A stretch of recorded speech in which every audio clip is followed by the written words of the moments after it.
Hello, I'm honored to speak to you today about peer support services that are being used across the United States to address the health and wellness needs of people who live with mental health challenges.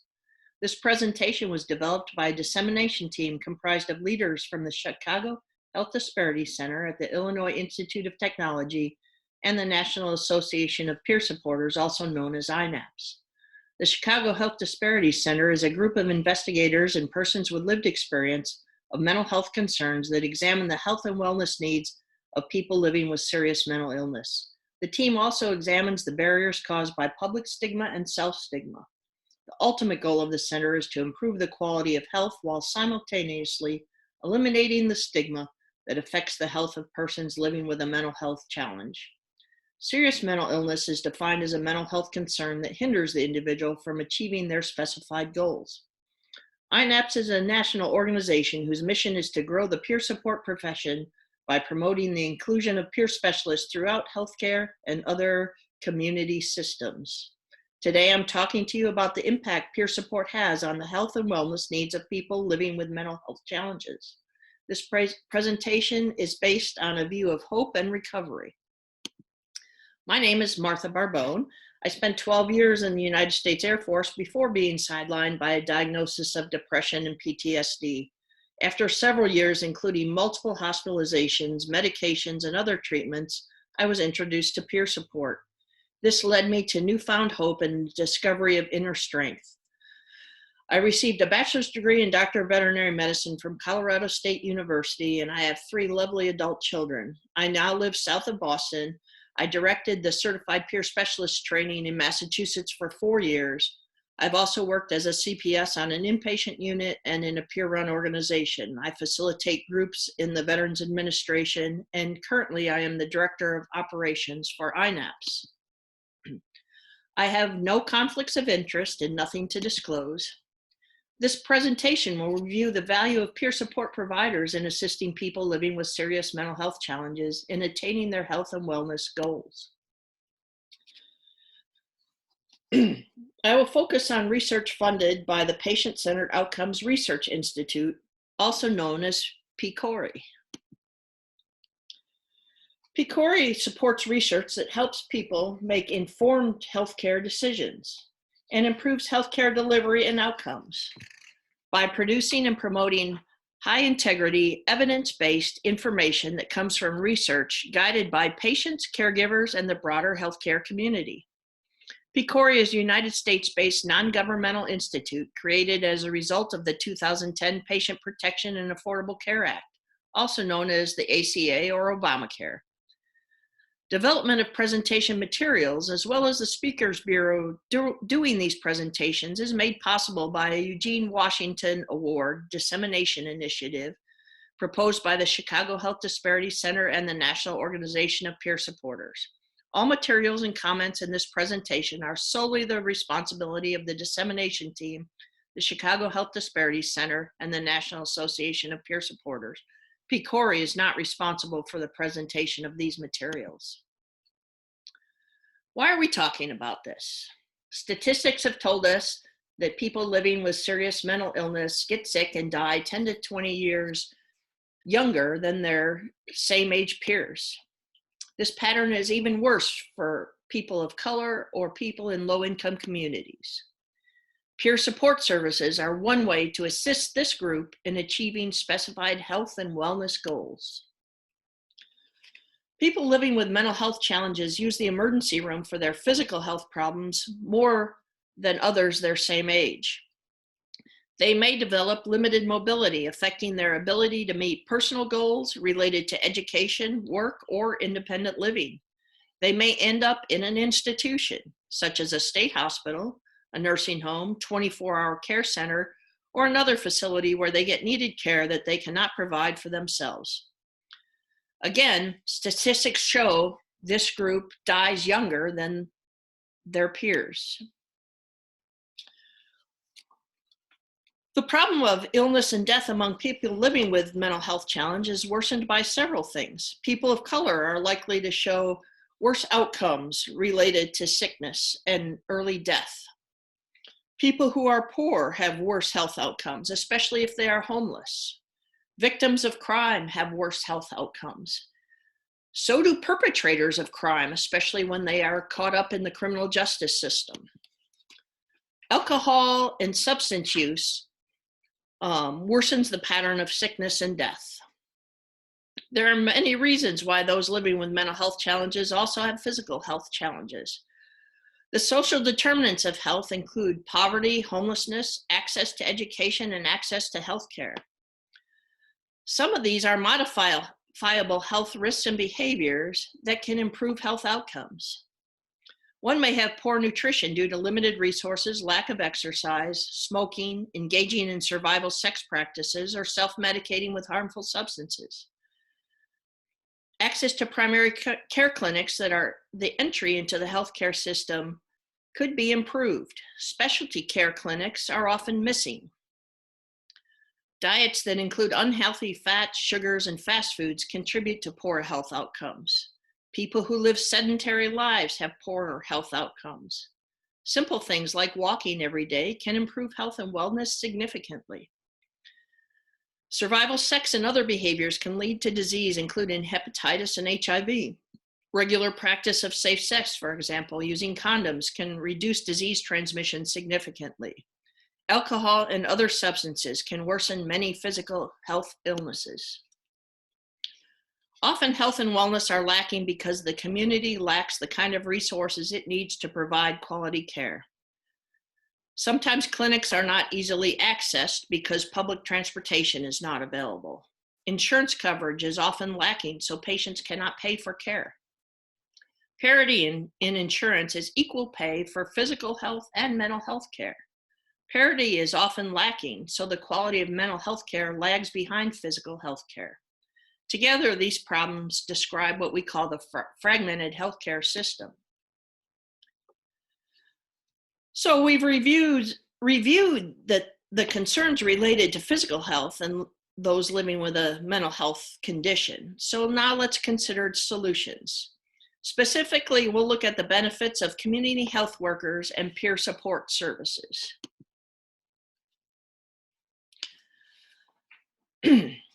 Community health workers emerged in the last 30 years as a vital element of the public health workforce. They traditionally are paraprofessionals and not individuals who complete rigorous physician or nursing training, but instead are motivated healthcare employees who want to help patients meet their needs.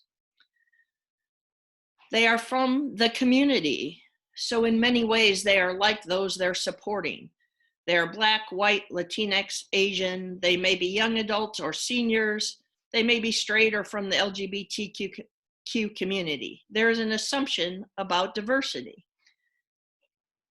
Often having support from someone that looks like you and is from a similar culture will improve your health outcomes. Separate from community health workers is peer support workers. Peer support has become a prominent vision and resource for behavioral health services. People with lived experience, by virtue of their shared experience, can be vital agents of help. They may do this in mutual help groups. These kind of groups were once called self-help. They are often peer-run organizations through which participants gain empowerment and better health outcomes. Self-help groups have been active for more than 50 years. Mutual help is a better term. Mainly, it benefits everyone involved, the facilitators and the participants. Recognizing the success of peer-run groups, people with lived experience of recovery are also being hired to provide support in the healthcare system. Peer support specialists are hired to provide support around housing, employment, education, and other factors contributing to the quality of life. Several values define the peer support specialist. They are recovery focused. They are hopeful and supportive of personal aspirations and choice. They focus on the relationship. There is no force or coercion in the relationship.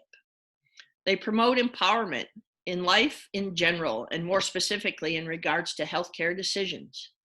They support people to identify ways to achieve their health and wellness goals. Support is often provided in the community, but can occur in any setting. Programs have used peer support specialists to do three things in terms of person's health and wellness goals. First is shared decision making, to empower the person to consider treatment options and choosing those options that best meet their personal goals.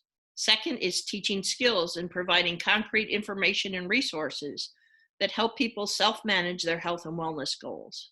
Third is navigating the system. Our healthcare system is often complex, and peer support specialists can help walk the person around this complex system. Shared decision-making applies to all of healthcare.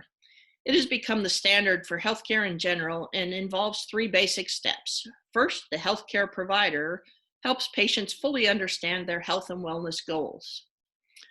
They discuss a full range of options. The person then makes an informed decision on the care they want based on all the information presented.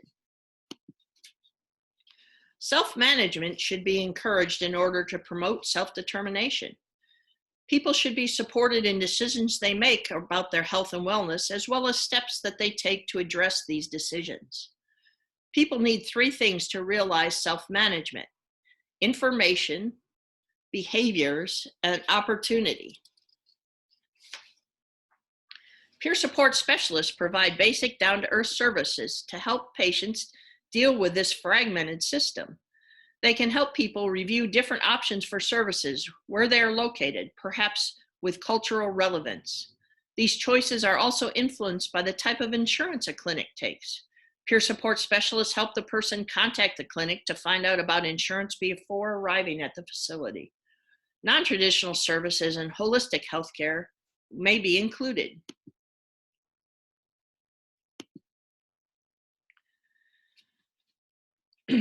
Peer support is also the choice of the individual being supported. In an effort to be thorough, we wanted to inform you of the comprehensive work PCORI is achieving on this general topic. However, we will be focusing on a more specific set of projects supported by PCORI funding. This is a review of PCORI databases to identify all studies PCORI has supported related to paraprofessional support services.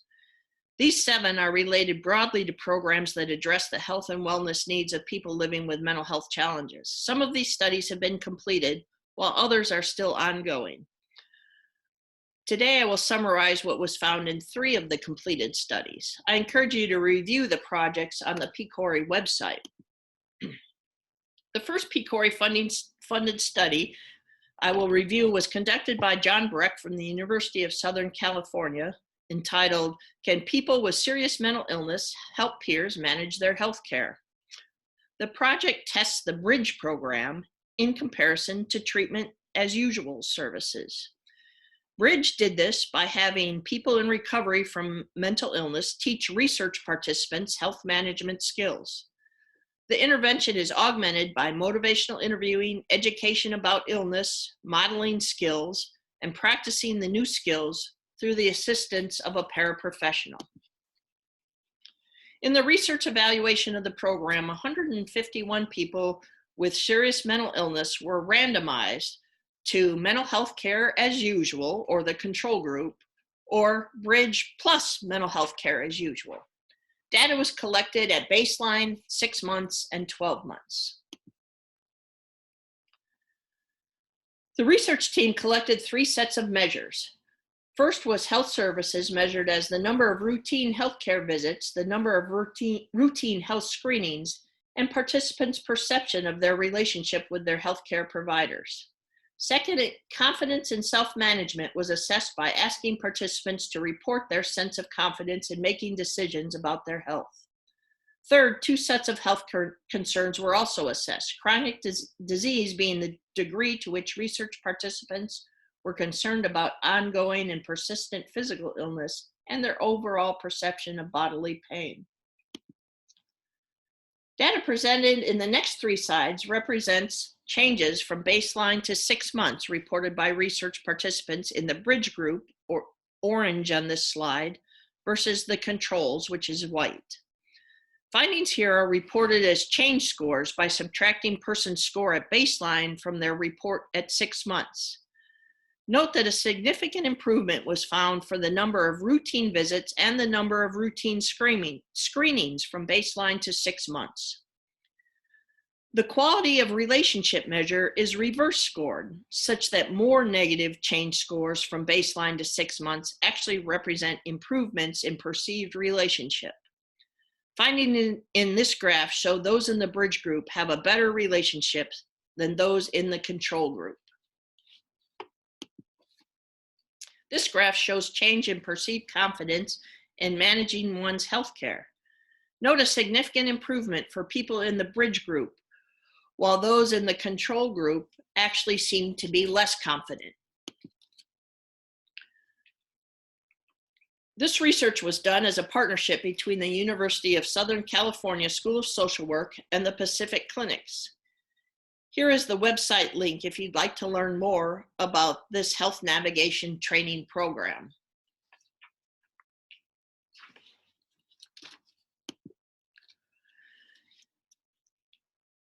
The second research study was conducted by Patrick Corrigan at the Illinois Institute of Technology. In an effort to be fully transparent, Dr. Corrigan is also the principal investigator in the overall dissemination grant supporting my presentation today. This study, titled Integrated Care and Patient Navigators for Latinos with Serious Mental Illness, was using a program called the Peer Navigator Program and community-based participatory research. Peer service providers were Latinos or Latinas in recovery and living with a serious mental health challenge. They helped research participants to better engage in health services. In the process, research participants were expected to address their health goals. The key element of the Peer Navigator program was to literally walk the service recipient around the complex and fragmented healthcare system. 110 Latinx with serious mental illness and current physical health concerns were randomly assigned to the Peer Navigator program or to the Integrated Care as Usual. Data was collected at 4, 8, and 12 months after the baseline. This graph examines how monthly achieved appointments change over the 12 months of the study. Scores were adjusted by the age and place of birth of research participants. By place of birth, we mean whether the individual participant was born in the US or outside in another country. Results showed a significant interaction, which suggests a steady increase in achieved appointments for the Peer Navigator group compared to the control group.